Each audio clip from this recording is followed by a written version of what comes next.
Next, we're going to look at implementing security within an enterprise. And it isn't the perspective of add a firewall here, or let's use stronger deadlocks, deadbolts on the doors. It's more of a complete integration of security within the enterprise. It's designed in from the start.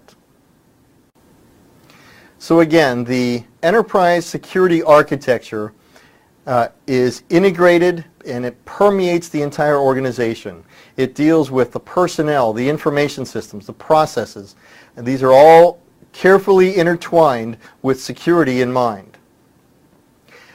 This, of course, must also satisfy the business needs of the enterprise, of the organization. Remember, the CISSP certification is a business-oriented certification. As a result, we always must keep in mind what the nature of the business is and maintain that proper business is being performed.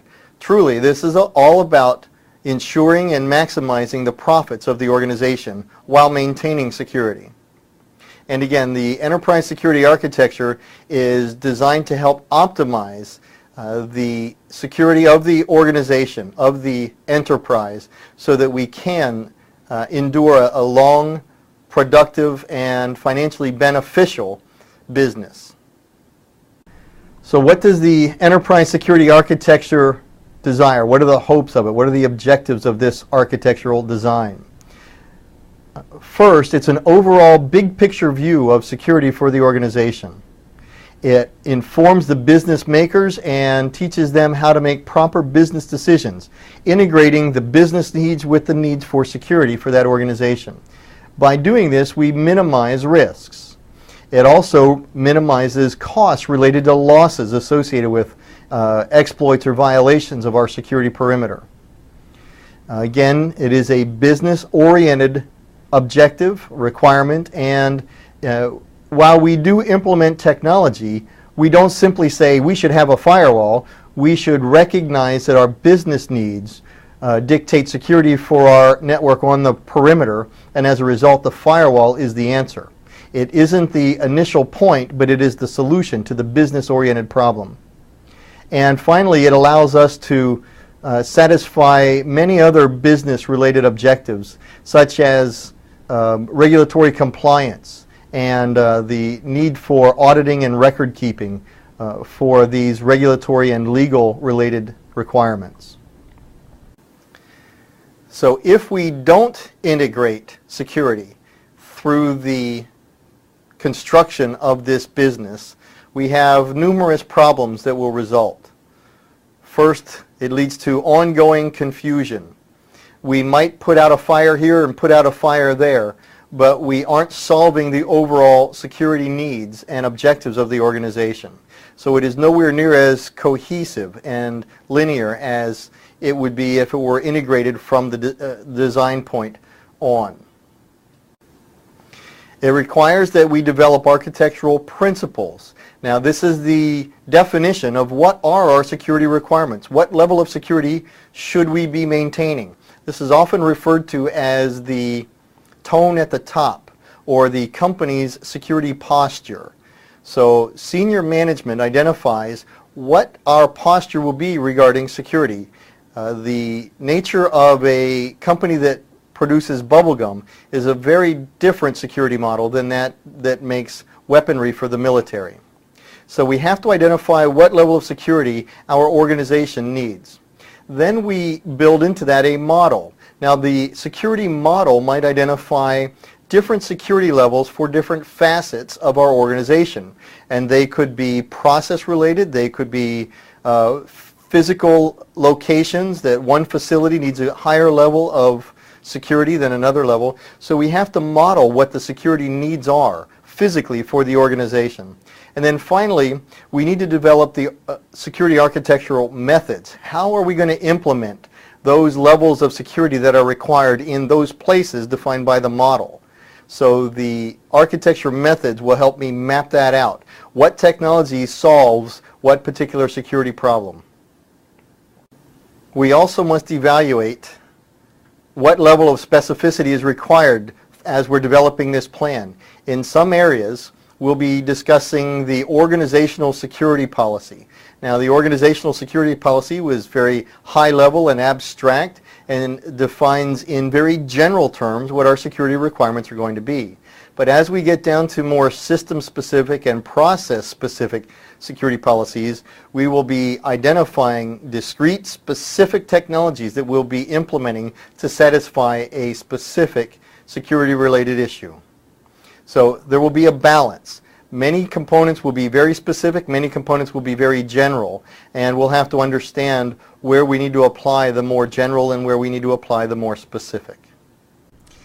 So in order to implement enterprise security architecture, we need to do it at 4 different levels. First, we have the strategic alignment. This is where we take the high-level view of the business, the enterprise itself, and we evaluate where we need security and what level of security. So that's the strategic alignment as I begin to have everyone in the organization recognize the need for security. And then we look at process enhancement. This is where we actually infuse specific processes with security components to help us ensure that those processes will remain secure. Further, we look at the business enablement. Now, this kind of lives between strategic alignment and process enhancement.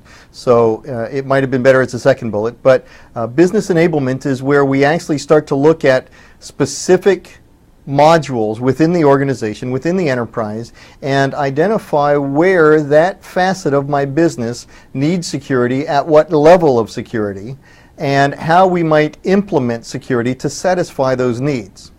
And finally, once we get security permeating the organization, we must always be monitoring and auditing and evaluating how effective is our security, because it's a continuously refined system. We're always evaluating where we've missed something or where we've had an exploit and firming up our security in those arenas so that these exploits don't happen over and over again. So again, strategic alignment is the big picture view where we analyze what is required throughout the organization as far as security is concerned. Now, this starts at senior management. They are ultimately responsible for the security posture of the organization. They will typically hire someone like you and me to advise them on how to implement security within the organization. So they will assign to us the formal responsibility and authority as well as accountability for the overall implementation of security for the organization. Again, it must be driven by senior management. Oh, one other thing, they also afford us the budget to implement that security program. Then we look at the current security profile. Where are we vulnerable? What are the threats that will negatively affect the confidentiality, integrity, and availability of my valuable information assets? Once we recognize what those threats are, we identify countermeasures that might help to mitigate the risk of those threats actually causing us a loss. So we begin to identify what bad things can happen and what level of exposure is acceptable to us. Again, that level of exposure that is acceptable is defined by senior management. And finally, we'll look at the security strategy. This deals with what are the needs of the business, first of all. Remember, the whole point of this is to keep the company alive and profitable, maximizing profits for as long as we can keep the company alive.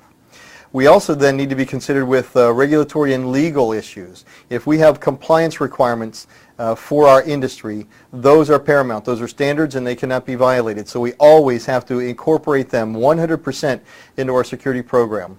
And we must recognize that this typically is a 3-year program to fully develop and implement a security program.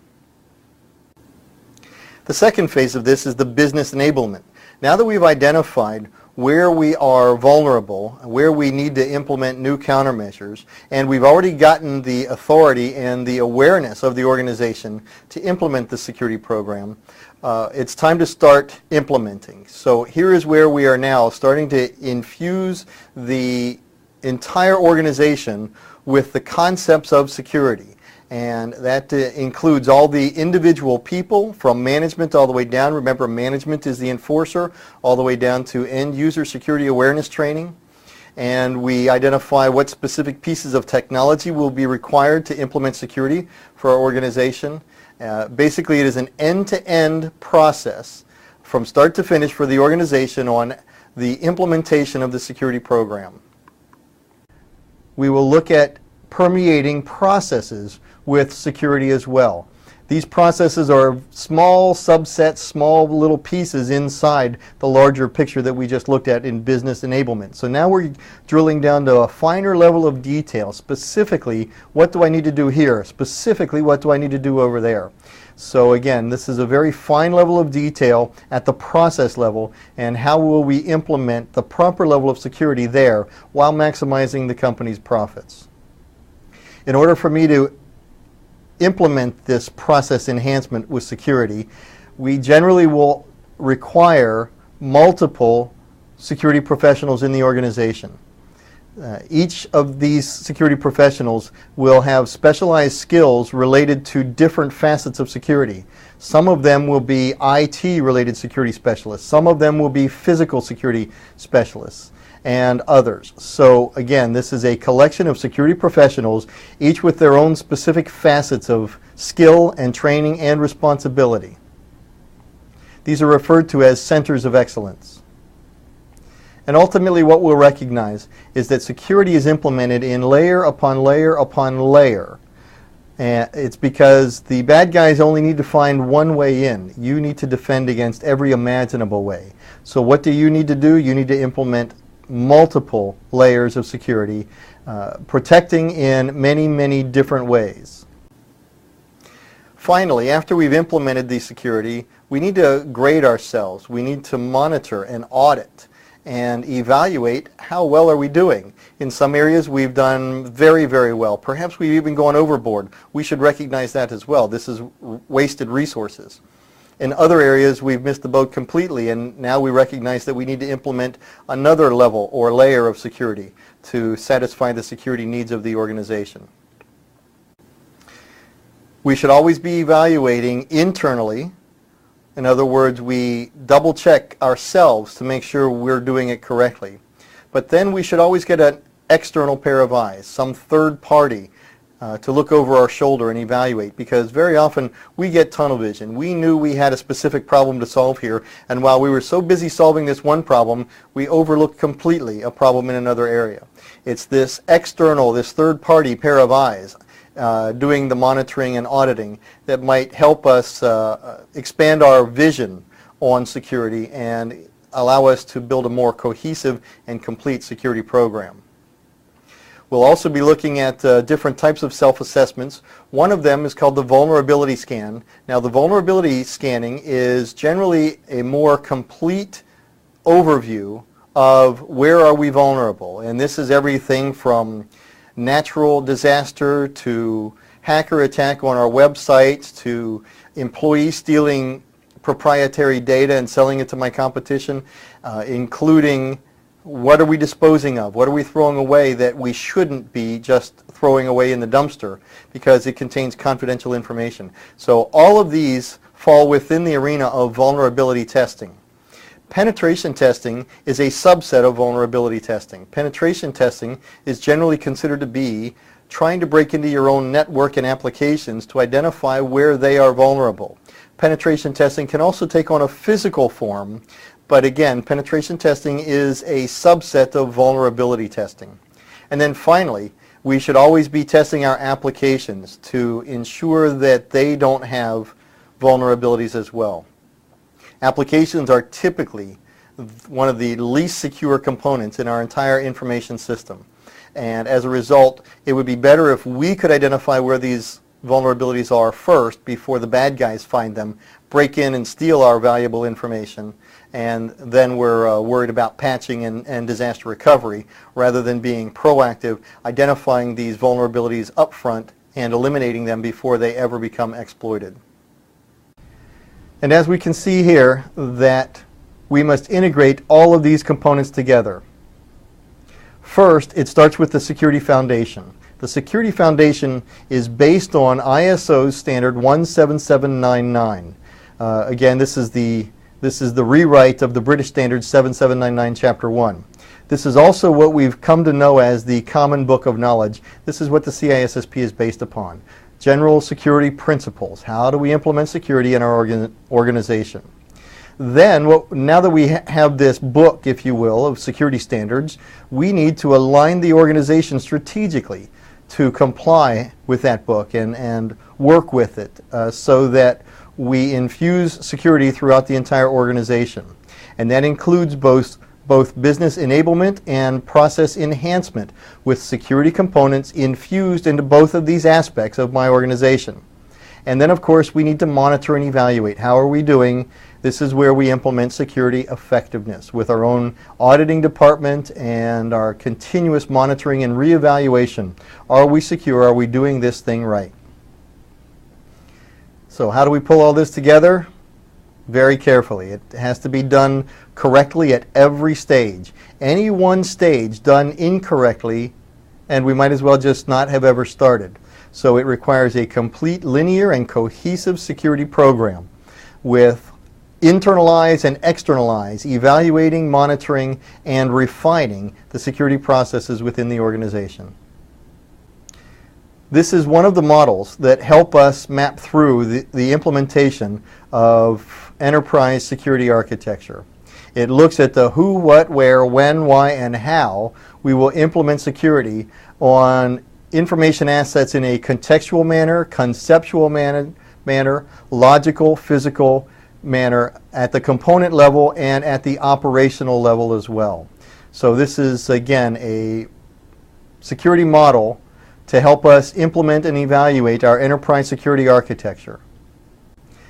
This model is based more on an industrial model. This is not the CISSP model as we saw in the preceding slide. This is a non-CISSP model, but if you consider this, they have the same problems.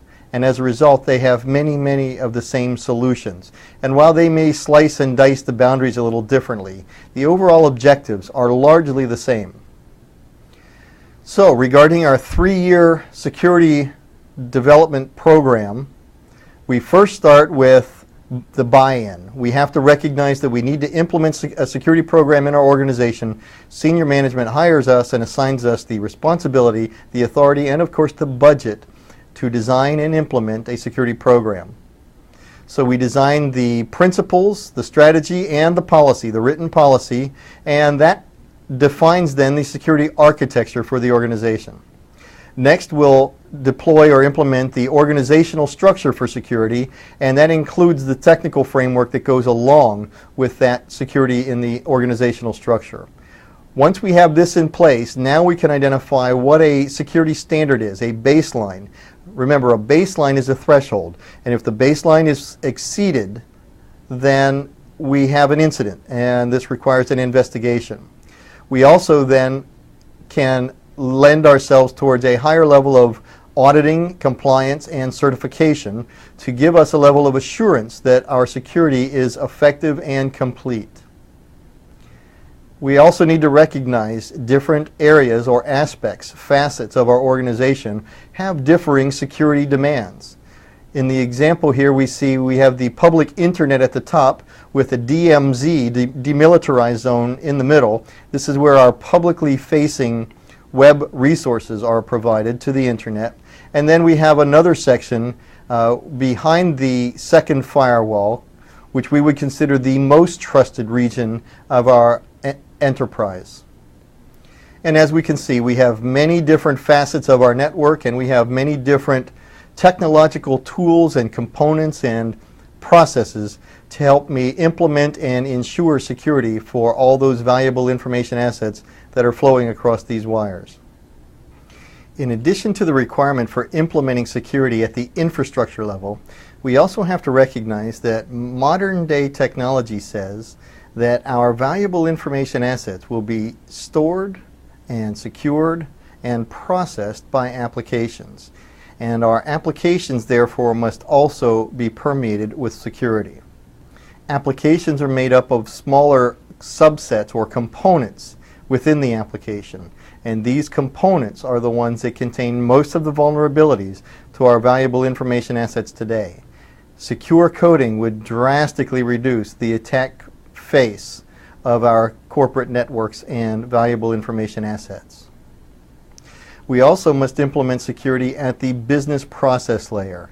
As we described earlier, these business processes are very specific, discrete steps that are performed within the organization, and so we should have a very specific collection of security components that would be implemented here. And when I say security components, I'm not talking specifically about devices. It might be a process or a procedure that should be followed, a step-by-step procedure to help me implement security at each stage of the process.